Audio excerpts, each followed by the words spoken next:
Hello everybody, this is Gareth Cahoon Speaks back here with another video. This one's going to be on uh, good news through the eyes of the Jews and just what's been going on in Israel. I'd like you to smack that subscribe bar or give me a thumbs up if you like the video or a heart, or else hit the notification bell to keep up with notifications that I be posting. The first bit of news for you that I've got is 5 Israeli soldiers killed, 7 injured in friendly fire tank incident in northern Gaza. The names of the fellows were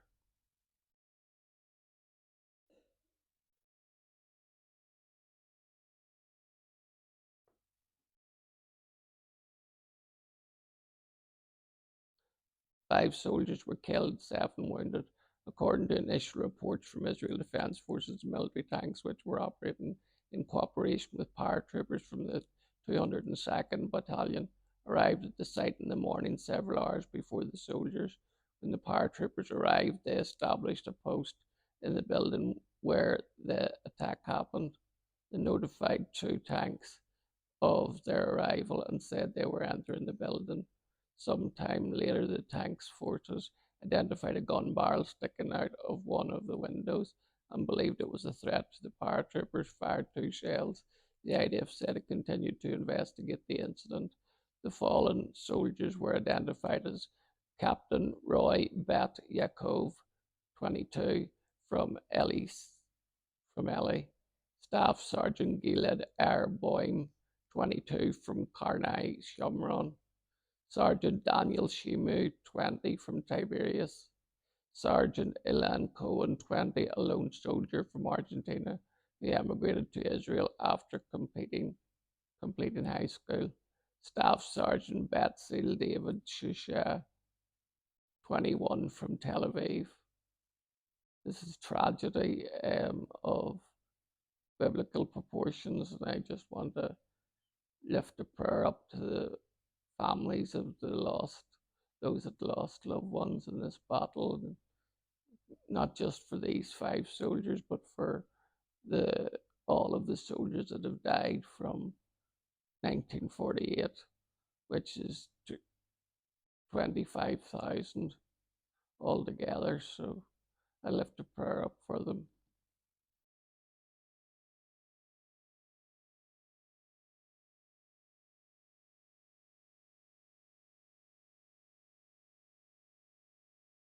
US proposes international peace force for Gaza.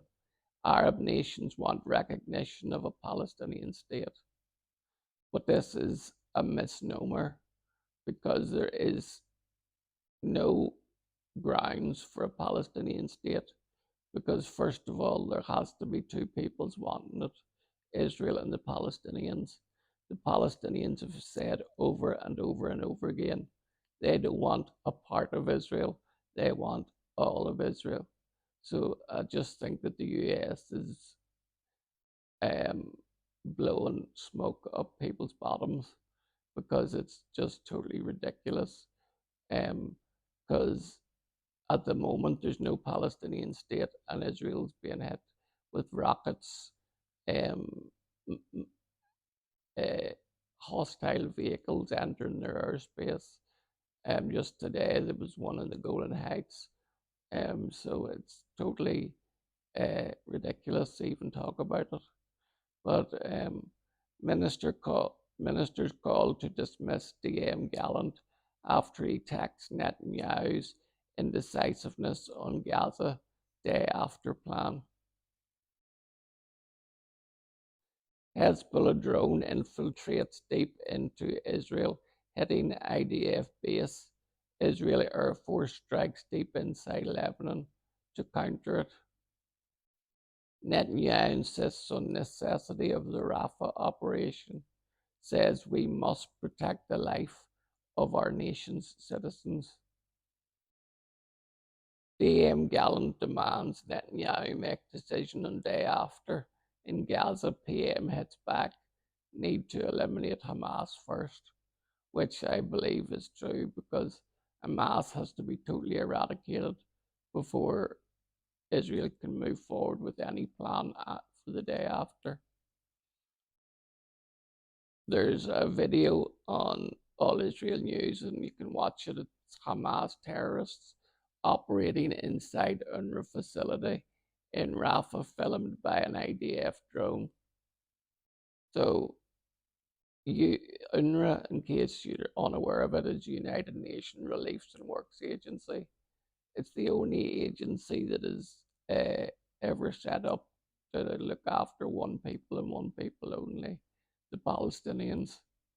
And it's just totally diabolical that anybody would think of giving the United Nations money to support terror. American Christian leaders to pray and stand for Israel on Sunday, May 19th. So if everybody wants to gather on Sunday, May 19th, the day just before my birthday, it would be a good time to pray for the peace of Jerusalem and all Israel. Republican senators request IRS probe of students for justice in Palestine. Official sponsor. White House denies withholding intel from Israel on Hamas leaders' locations. Netanyahu's stability in post-war Gaza requires sustained demilitarization and a civil administration. Gaza civilian death statistics 50% incorrect, according to fresh UN data.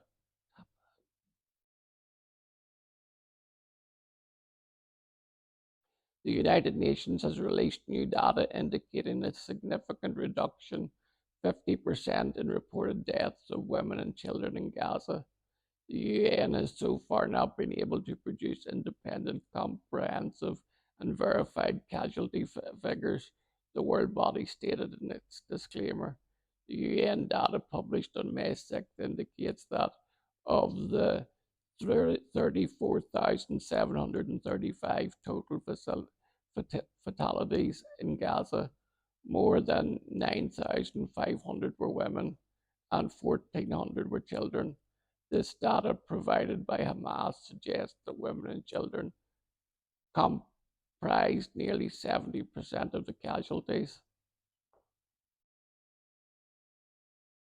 However, 2 days later, the UN published new revised data indicating that 4,959 women and 7,797 children out of a total of 34,845 Gazans had been killed since Hamas launched its devastating attack on Israel on October 7th.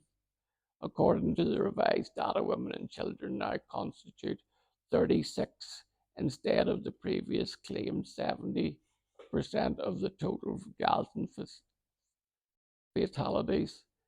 A detailed analysis of the reported deaths in Gaza since October 7th indicates that approximately 10,000 people have died due to a variety of reasons. These include natural causes, misfired rockets from Hamas intended for Israel, and targeted shootings by terrorists.